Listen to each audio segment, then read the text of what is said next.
દિવસ બાબાએ ભજન હનુમાનજી નું કર્યું. હનુમાનજી બાપુ અંજની નો પુત્ર. જો હું તો આ બેનું છે ને માની થોડીક વાત કરી દઉં.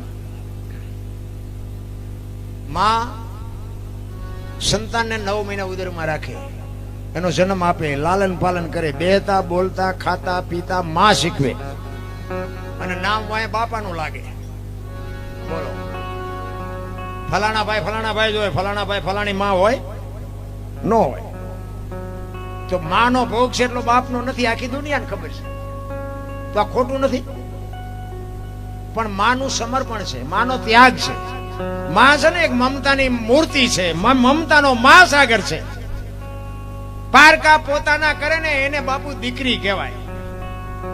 ઠીક છે, અત્યારે તો બધું કઈ બહુ લાંબુ વાત કરે જેવું નથી, પણ પેલાનો સમય બાપુ દીકરીએ ગામનો ઝાંપો ન જોયો હોય, સારી રીતે દીકરીએ ગામનો ઝાંપો ન જોયો હોય, અને 50 કિલોમીટર 100 કિલોમીટર બાપુ દીકરીને વળાવે, એ હાવ બાપુ પારકા પોતાના કરી શકે ને પોતાને અપનાવી લે, એને દીકરી કહેવાય.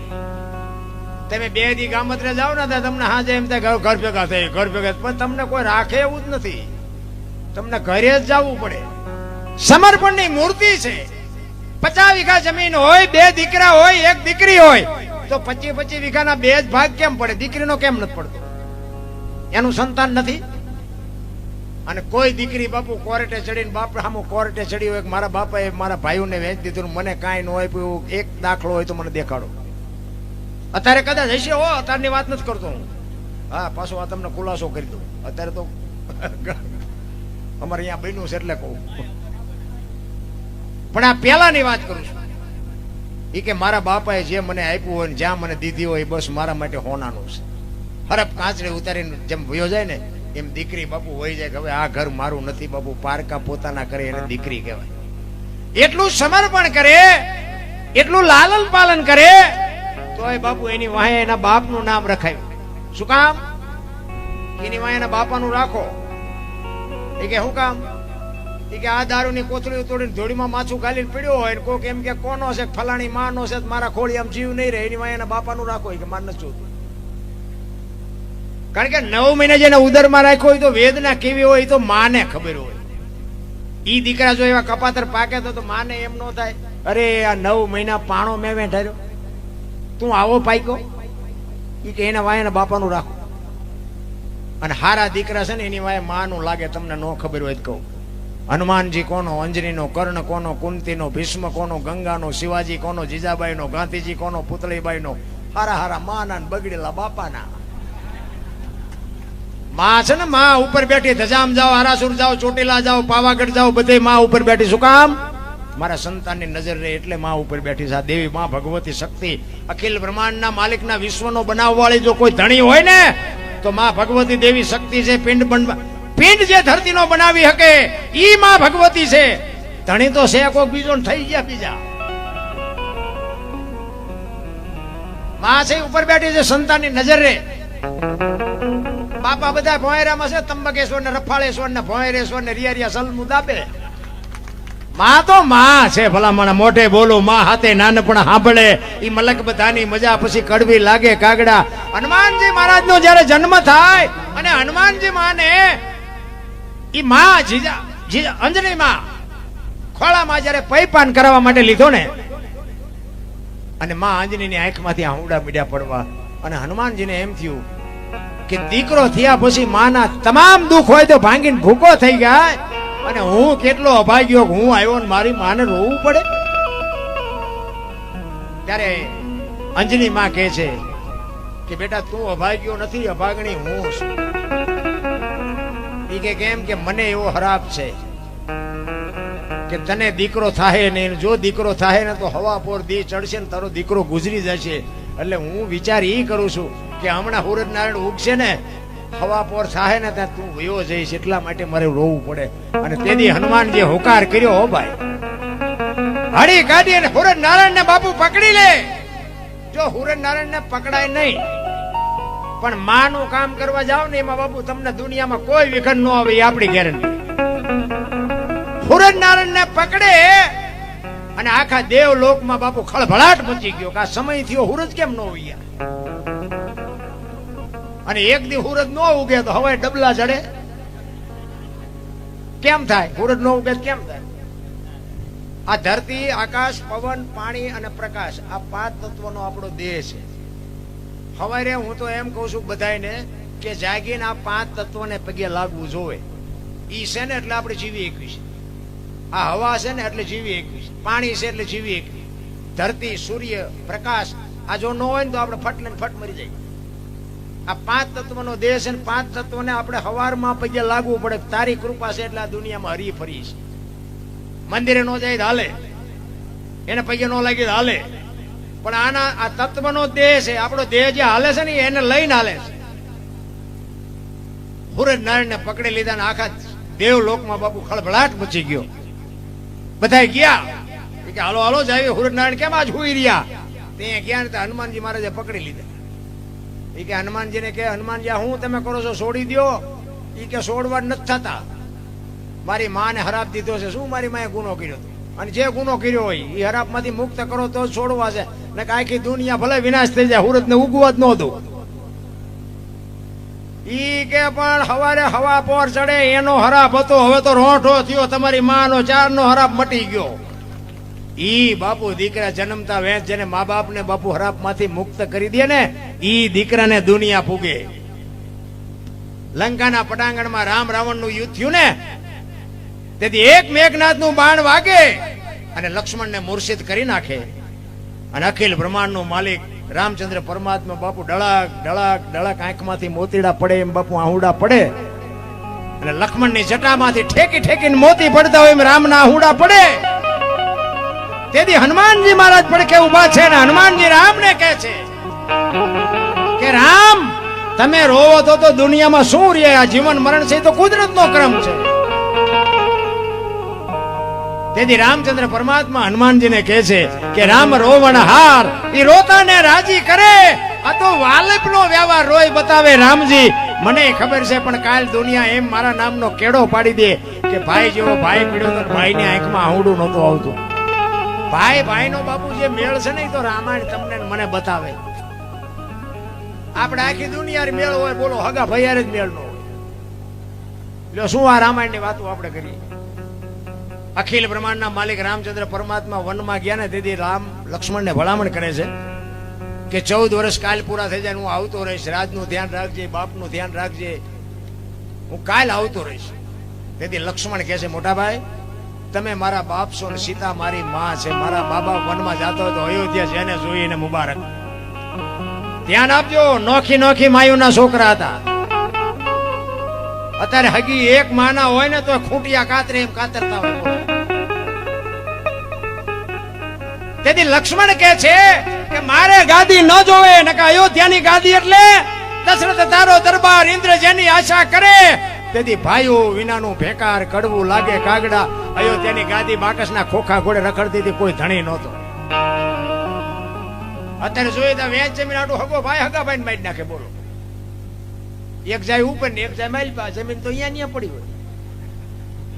પછી ઓલો માઇલપા જોઈ એની ખબર કાઢવા જાવ એટલે શું કે ઓલું 50 વીઘાનું જાય ભલે જાય પણ મને બહાર કઢાવતા વેચ જવા દીધી હોત તો. હવે 50 વીઘાનું શું છે? તારે મોડું થઈ ગયું. રામાયણ કહે છે જેને જોઈને લઈ જાઓ. મહાભારત કે કોઈને કઈ દેવું જ નથી. મહાભારતમાં કઈ વધ્યું નહીં, રામાયણમાં કઈ ઘટ્યું નહીં. આ તમારી મારી સામે બાપુ આ ગ્રંથો પડ્યા છે. લખવા વાળા લખ્યા, બનાવવા વાળા બનાવ્યા, જે કઈ બન્યું હશે કે ન બન્યું મારો રામ જાણે. રામ ને વનમાં જીવે કે ન જીવે આપણને ખબર નથી. કૌરવ ને પાંડવો બાઈ જાવે કે ન બાઈ જાવે, જે હોય ભલે વાર્તા બનાવી હોય, પણ બનાવી છે કેવી? કૃષ્ણ પરમાત્મા દુર્યોધન પાસે 3 વાર ગયો. કૃષ્ણ પરમાત્મા 3 વાર દુર્યોધન પાસે ગયા. એ કે આ ન કરાય. હસ્તિનાપુર ની ગાદી તમે લઈ લ્યો, પણ આ 5 ભાઈ ખાવું શું? 5 ગામ તો દો. એ કે હોના નાકા ને હણી જેટલું નથી દેવું. એ કે બાજવું પડશે, કે બાજવું છે પણ દેવું નથી. એ બધા 18 દી સુધી મથ્યા. શું કાઢ્યું? ઝઘડામાં હાથ થાય. મારો તોય ફાયદો નથી, માર ખાવ તોય ફાયદો નથી. રામાયણ એમ કે છે કે લઈ જાઓ. બાપુ રામાયણમાં કઈ ખૂટ્યું જ નહીં. અને જો બીજી વાત એ કહું, લક્ષ્મણે 14 વર્ષ બાપુ સેવા કરીને તોય સંતોએ ના પાડી કે ભાઈમાં નો હાલે. ભાઈ તો ભરત જેવા હોવા જોઈએ. વિચાર કરજો, આપણને આપણી નજરે એવું લાગે કે રામની સીતાની સેવા લક્ષ્મણે કરી એવી ભરતે નથી કરી, પણ છતાંય સંતોએ ચોકડી મારી દીધી કે ભાઈ ભરત જેવા હોવા જોઈએ, લક્ષ્મણ નો હાલે ભાઈમાં. આમાં હું વિચારવું, 14 વર્ષ પૂરા કરીને આવ્યા ને પછી રામ ને લક્ષ્મણ બે બેઠા હતા. રામચંદ્ર પરમાત્મા લક્ષ્મણને કહે છે કે લક્ષ્મણ, મને તારા મોઢા ઉપર કઈક દુઃખ હોય એવું લાગે છે. તું આપણે આવ્યા તેતું નો તું આમ તને કઈક તકલીફ હોય એવું લાગે, શું છે? કઈ ખુલાસો કર તો મને ખબર પડે. કે ના મોટા ભાઈ એવું કઈ ને કે ના, પણ મેં તને નાનેથી મોટો કર્યો, મનનો ખબર હોય, તને કઈક તકલીફ તો છે. તારે લક્ષ્મણ કહે છે મોટા ભાઈ હા એક મને તકલીફ છે. કે શું? કે તમારા મારા બાપ દશરથ? તો કે હા. તમારા મારા ગુરુ મહારાજ વશિષ્ઠ મહારાજ? તો કે હા. તમારી 14 વર્ષ મેં સેવા કરી, એમાં મારી ક્યાંય ભૂલ આવેલી કે ના? તમારી અને મારી માની સેવામાં કઈ ખામી ખરી કે ના? તું આવા પ્રશ્ન હું કામ કરે છે? ત્યારે લક્ષ્મણ રામચંદ્ર પરમાત્માને કહે છે કે જો તમારા ને મારા બાપ એક હોય, તમારા ને મારા ગુરુ એક હોય, તમારો અને મારો માની સેવા એવી હોય, તો હું તમને ઈ પૂછું છું કે લંકાના પટાંગણમાં રામ રાવણનું યુદ્ધ હાલતું હતું, તેથી રાવણના વર્ષા જેટલા બાણ વરતા હતા ને તમને એક નહોતું અડધું, અને મેઘનાથનું એક બાણ મને અડ્યું, મને ગોટો વાળી દીધો, મારે અહીંયા કેવું ફળ ભોગવવું પડ્યું? તમારામાં મારામાં કોઈ જો બાપુ અંતર ન હોય તો ઓલો તો રાવણ મહારથી હતો, એના છોકરાની શું શક્તિ હતી કે મને બાણ મારે ગોટો વાળી દે? રામચંદ્ર પરમાત્માએ કીધું તારી વાત સાચી છે, પણ તને ખબર નથી. ખબર છે પણ તારા મગજમાં નથી. આ તે કીધું સારું કર્યું, નકર તને ખુલાસો ન થાય. એ કે 14 વર્ષ આપણે અહીંથી નીકળ્યા, જંગલમાં આશ્રમ આવ્યા હતા? તો કે હા આશ્રમ તો આવ્યા હતા. તો કે એક સબરીનો આશ્રમ આવ્યો તો તને યાદ છે? તો કે હા મોટા ભાઈ મને ખાસ યાદ છે. પ્રકૃતિ તમારું ભજન કરતી હતી અને મેં એને કીધું કે મોટા ભાઈ કયો મલક આવ્યો? તમે કીધું કે એક ભીલડીની બાઈ મારા નામના જાપ કરે છે. એને આપણી આજ્ઞા સ્વાગતા કરી હતી? તો કે હા. બેસવા માટે ચાદડી પાથરી દીધી હતી, આસો પાલવના તોરણ બાંધ્યા હતા? તો કે જમવાની વ્યવસ્થા કરી હતી? હા. જંગલમાંથી બોર લઈ આવી? એ કે મેં ખાધા હતા? કે હા મોટા ભાઈ તમે તો ઠળિયા હોતા ખાઈ ગયા હતા. એ કે લક્ષ્મણ ત્યાં ખાધા હતા? અને અહીંયા હબાકો આવ્યો લક્ષ્મણને ભાઈ કે 14 વર્ષમાં અહીંયા ભૂલ કરી ગયો.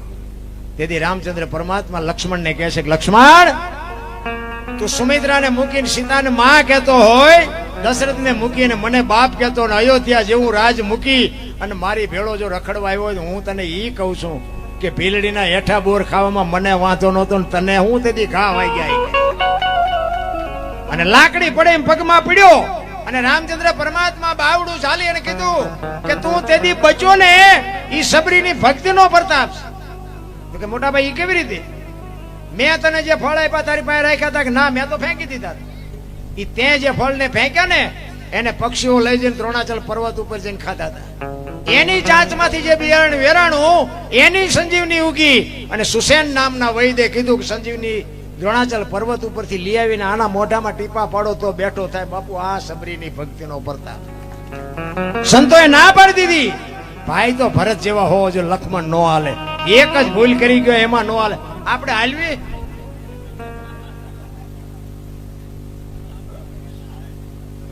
એ તો ભાઈ કહેવાનું અમારા ભાઈ છે, બાકી બધું જેમ છે. અરે બાપુ સબરીની શું ભક્તિ! સબરીનો એક તમને પ્રસંગ કહું. સબરી જો ગુરુ મહારાજ ઉપર બાપુ ભરોસો હોય તો આની વાત છે. એક ભીલની બાઈ, કોઈ વેદનું શાસ્ત્રનું કોઈ અનુભવ નહોતો, અને એના ગુરુ મહારાજ માતંગ ઋષિ એને કીધું બેટા એ બેહી જા, વહેલો મોડો રામ આવશે. અને એક જ શબ્દ પકડીને બાપુ બેહી જાય. 8-10 વર્ષની દીકરી એ બેહી ગઈ અને આખા દી રાહ જોવે, હમણાં આવશે હમણાં આવશે હમણાં આવશે. હાંજ પડે કે આજનો આવ્યો કઈ નહીં કાલે આવશે. બીજે દી એનો ઈ પ્રોગ્રામ, હાંજ પડે કે આજનો આવ્યો કઈ નહીં કાલે આવશે. ચાંદીના પતરા જેવા વાળ થઈ ગયા હો, 70-80 વર્ષની ઉંમર થઈ, અને નેજવા કરે છે. અરે મારા બાપ, કેટલી મારી આખી જિંદગી વહી ગઈ, રોજે રોજ રામની રાહ જોઉં છું, હજી નો આવ્યો, હજી નો આવ્યો. નહીં આવે એ નહીં આવે એમ કે અંદરથી અવાજ આવે, મારો ગુરુ બોલ્યો એ કોઈ દી ખોટું પડે નહીં, આવે જ બાપુ. આવી જો ગાંઠ વળી જાય ને તો જ મળે, એમ નામ રેઠું નથી. અને પછી જયારે રામ અને લક્ષ્મણ બે સીતાજીની શોધ કરવા માટે નીકળ્યા, અને એ મલક આવ્યો પ્રકૃતિ રામનું ભજન કરતી હતી. લક્ષ્મણ પૂછે છે મોટા ભાઈ આ કયો મલક આવ્યો? આ તો હુકા પાંદડામાં તમારું નામ બોલાય છે.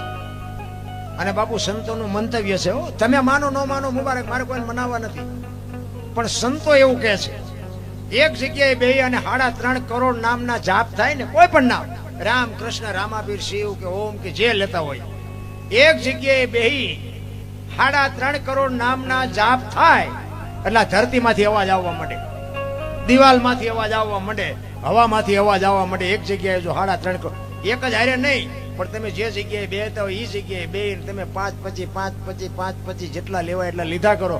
અને જેથી 3.5 કરોડ નામના જાપ થાય અને જો એ અવાજ તમને હામાં ન મળે તો આપણે ભજન ગાવાનું બંધ કરી દઈએ. આ સંતોનું મંતવ્ય છે. ભજન બાપુ છે ને કોઈએ ભાળ્યું જ નથી, ભગવાન કોઈએ ભાળ્યો જ નથી, પણ આમ જેના કામ થઈ ગયા છે ને એમ ભગવાન છે. એ સબરીએ બાપુ 70-80 વર્ષ સુધી રામનું ભજન કર્યું છે. નામ કેટલા થયા છે? લક્ષ્મણ પૂછે છે કે મોટા ભાઈ કયો મલક આવ્યો?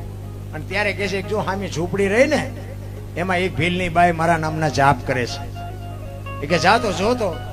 અને ત્યાં જઈને બાપુ લક્ષ્મણ જોવા ગયો અને શેષ નાગનો અવતાર ભાઈ ધ્રુજી ગયો. એને એમ થયું કે આહા, મારા ભાઈના નામ ઉપર એને આખી જિંદગી ઓળ ઘોળ કરી નાખી. અને હરવી બાપુ આમ નેજવા કરીને જોતી હતી કે રામ કઈ બાજુથી આવશે, મને સંભળાતું નથી, મને નજરે હવે દેખાતું નથી. હું તો પૂછવાનું ભૂલી ગઈ મારા ગુરુને કે શું વાહન લઈને આવશે, કયા રસ્તેથી આવશે, કેવા કપડા પહેર્યા છે, આ તો મને ખબર જ ન, મેં કઈ પૂછ્યું નહીં. અને હળવી બાપુ ગાતી હતી. શું ગાતી હતી બાપુ? આઈને ગાયું એક ન ગાયું પણ કઈક આવી પીડા હતી એની. સબરી બાપુ રુદન કરતી ગાતી હતી. શું ગાતી હતી?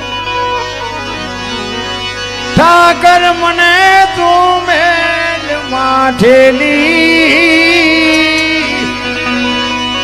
અને તું છો એકલનો મિલી, અમે તારા યાદ કહેવાઈ, હવે કેના અમે આશરે જાય. સબરી કે છે એક માણા હોય એને એકાદો કાન નો હોય, એકાદી આંખ નો હોય, એકાદો હાથ નો હોય તો માણા કેવો લાગે? સબરી બાપુ અખિલ બ્રહ્માંડના માલિક ને કહે છે અમે તો તારું અંગ છે, જો તું નહીં આવ્યું ને તો તું ભૂંડો લાગીશ. એમ બાપુ માલિકો તમારી પીડા હોય ને તો તમને ભેગો થાય. હાકડીમાં આવો ને હનુમાન ચાલીસા ચાલુ કરો, હનુમાન એમ નું આવે. એ તો તમારો રોજનો રિયાઝ હોવો જોઈએ. કાલા ખેલા અમે તારા કેવાય જો તારા આઈ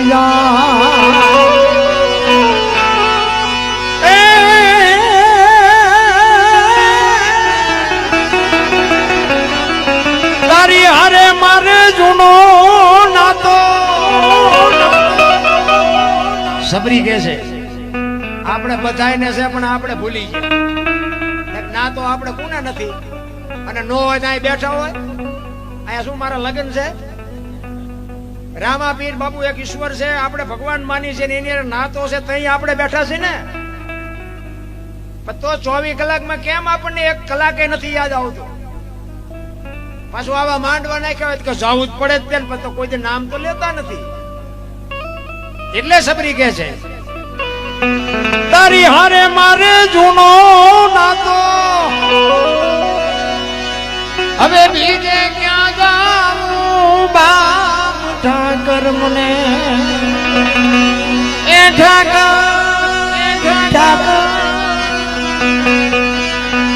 ઠાકર મને મેલ માઠેલી, તું છો એકાદનો મેલી. આ સાસુ પૈસા નાખે તમને કઈ નથી થતું. આ વાંયથી આવો જો, આ પરસો વળી ગયો, આમાંથી નથી લઈ જવાના. મારે મધ દરિયામાં એ મારું નામ પડ્યું છે ને થાય છે હાલાકનો. આ સંસારના સાગરમાં બાપુ આપણા બધાના હોડા હેલા જાય છે. મારો નાચ એનો બાપુ ત્રાજવે છે ને એના કાંઠે ભૂગવાના છે. બાકી ઓલો કોરોના આવ્યો હતા કેટલાયના ગલોટિયા ખાઈ ગયા, કોઈએ ન બચાયો. હે, પૈસાના ડટ્ટા હતા, ઓક્સિજન હતા, ડોક્ટર હતા, વાહન હતા, બચાવી ન હોય ક્યાં કોઈ. એ તો બાપુ જેનો ત્રાજવે હશે ને એના જ કાંઠે પૂગવાના છે. મત દરિયામાં એ મારું વાણ પડ્યું છે ને થાય છે હાલાકનો.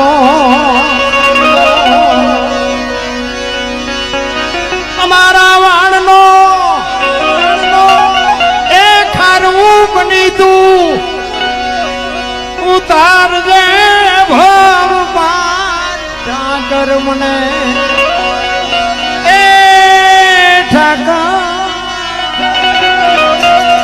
ઠાકર મને મેં માઠેલી તું છો એક વેલી અમે તારા થઈ એ આડતિયા ને છે તું છો સાવકા. પેલા આપણે વેપારી આપણા માટે ધિરાણ કરતા હતા, આખું વરસ આપણને ઉધારે આપે અને દિવાળી આવે ને ત્યાં આપણે એનો વહીવટ કરી દેવો પડે અને એનું લેણું દેણું પતે નહીં ત્યાં સુધી બીજો વેપારી આપણને ધીરે નહીં. આ બધા વડીલો બેઠા એને ખબર હોય, કારણ કે અત્યારના લઈને દેતા જ નથી, ઉધારે કોણ આપે?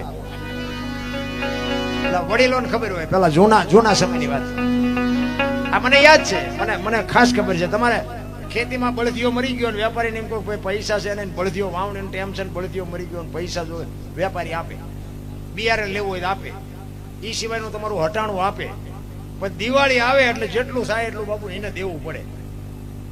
એ કોઈ દી ખેડૂના પેટમાં પાપ નહોતું, વેપારીના પેટમાં પાપ નહોતું. અત્યારે એક શોખો નથી. અત્યારે વાણીએ નથી તીરતા, ખેડૂ નથી તીરતા. અત્યારે ઓલા કપાસ ઓકે ને પછી કે પેલા પૈસા આપજો તા હોય ખટારો સેલ ન મારતા. આપણે એમ થાય કે 5 લાખનો ખટારો ભેડ્યો પણ આબરૂ જોવાય નહીં.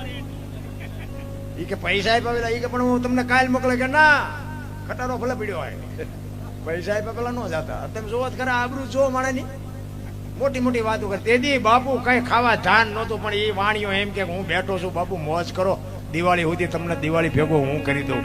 દુકાળ પડ્યો હોય તોય ઈ તમને મને જીવાડતા હતા. આ બાપુ નાતો હતો, ઈ જે અંતરના સોખા હતા ને એટલે બાપુ બધું ગાડું વ્યવસ્થિત હાલતું હતું. અત્યારે લઈને કોઈનું ન દે શું કરે, તારો વસવા ન કરીએ, બીજું શું કરીએ? તારા વાટો તારી ઉપેટ કાઢી છે, આમાં બીજું તમે કઈ ગુનો કર્યો નથી. હું કોક ના કટવી દેતો તો એના બદલે મારા બૂસ માર્યા. બોલો હવે આપણે એ કરી નથી એ મારા દીકરા મારા બૂસ માર્યા. આપણે જોકે હું વ્યાજ નો ધંધો નથી કરતો, કોઈ વેમ નો કે પાછી ક્યાં વ્યાજ આપાય. હું તો ના પાડું છું કે વ્યાજ નો ધંધો ન કરતા, કારણ કે અહીંયા બે ચાર અમારે કરે છે પણ હક જ નથી. હા, વ્યાજ જે કરતા હોય કરજો, પણ મને એમ છે કે કરાય નહીં, કારણ કે વ્યાજ ના આવે એ ઝાઝા તેમના દવાખાને જાય. એટલે મને અને વ્યાજમાં માણસ ચારે લે, ટાંટિયા નો આમતા હોય તારે લે, અને હારો માણા હોય સગવડ વાળો હોય ને એ વ્યાજમાં લે, એ તમારા પાસા આવે. એ પાસા નો આપે હોય ને ઓલા ટાંટિયા નો આમતા હોય એને લીધા હોય. એટલે બાબુ થાય તો 200, 500 ની 1000 ની 5000 ની મદદ કરજો, અને હારો માણા હોય. જોકે મને એક બાપુએ કીધું, હું અમુક સાધુની વાત માનું, મને કે બાપુ તમને એક વાત કરું. મેં શું? મને કે તમે પૈસા કોઈ ન આપે. પણ મેં કીધું બાપુ હવે એવું કઈ, મને કે ઈ તમારી મરજી, પણ હું તમને ના પાડું પૈસા નો આપતા, અને આપશો ને તો પાછા નહીં આવે. એટલે મેં કીધું સારું એવું થોડું હોય, બધા એવા હોય. એ બાપુ એ કીધું તમારે અખતરો કરવો કરજો. હવે આવી આપણે જરાક જાણ થાય પછી તો આપણે કદાચ કોકને આપી તો એ આપણે કેટલી મહેનત કરી, કેટલો માણાને આમ કશા પછી જ આપી ને કે આ માણામાં કઈ ફેર ન પડે. ભલે બાપુએ કીધું, પણ તમે સાચું નહીં માનો. રામાપીર ની સાક્ષીએ કહું છું, 7 જણાને આપ્યા છે ને હાથે બૂસ માર્યા. અને તમને વિશ્વ આ નામ ન લેવાય, મારે આ લાઈવ હાલે છે. તમે મને સવારે ભેગા થાવ ને હું તમને નામ, સરનામું, ફોન નંબર ને ગામ ને બધું આપું. તમારે અહીંયા જઈને જાવ પૂછવું પૂછજો, હાથે હું એ સલામ સાધુને સલામ કરું છું. વાહ બાપુ, મારા પૈસા આવવા હોય તો આવે, પણ મને એમ થાય કે હજી આવા સાધુ જીવે છે દુનિયામાં, ત્યાં સુધી કોઈ દી દુકાળ ન પડે. રામ ભલે મારા પૈસાની મને ચિંતા નથી, પણ બાપુ જો આવી એક સંતની બાપુ ટકોર લાગી જાય ને જો જીવનમાં ઉતરી જાય ને, જિંદગીનો બેડો પાર થઈ જાય. નકર બાપુ હાથે હાથ બાપુ મેં આમ ટપોરા કરી કરીને આપ્યા હતા હો. હાથે હાથ અને પાછા મોળો જવાબ નથી આપતા. જયારે અરે બાપુ 2 દી રહ્યો લઈ ગયા 15 દી ના વાયદે અને હજી મને 2 દી જ કરે છે ને 2-3 ના 11 વર્ષ થયા. હવે એમના 2 દી કઈ હારે ઉગવાના નથી ને મારા પૈસા આવવાના નથી. 2 દી હારે ઉગે નહીં કે 2 દી નું જ કીધું તું. એટલે આ દુનિયાને બાપુ ફૂગાય એવું નથી. પણ કહેવાનો મતલબ કે જો તમને એવું લાગે કે નહીં આવે એવા ભાવથી દો ને તો કદાચ મારો નાથ ઓલાને સદબુદ્ધિ આપે ને આવી જાય. બાકી આવશે જેવું બહુ વિચારવું નહીં અને કાં દેવા નહીં ડખા ઉભા થાય. પછી 5000 આપ્યા હોય ને પછી ઝઘડો કરીને કાં દવાખાને જાય ને કાં પોલીસ ખાતામાં જાય ને પછી 50,000 માં હું એના કરતા 5 નું મીંડું વાળી દેવું સારું. એટલે સબરી બાપુ છેલ્લે કહે છે કે વેપારી આવું પેલા ધિરાણ કરતા હતી બાપુ એનો દાખલો આપે છે. અમે તારા થઈ એ આડતિયા ને શેઠ તું છો સાવકાર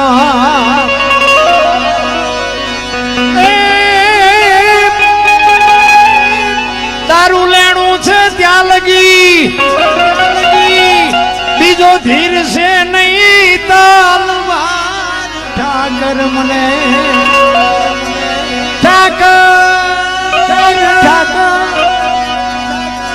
ઠાકર મને મેલ માઠેલી તું છો એક વેલી.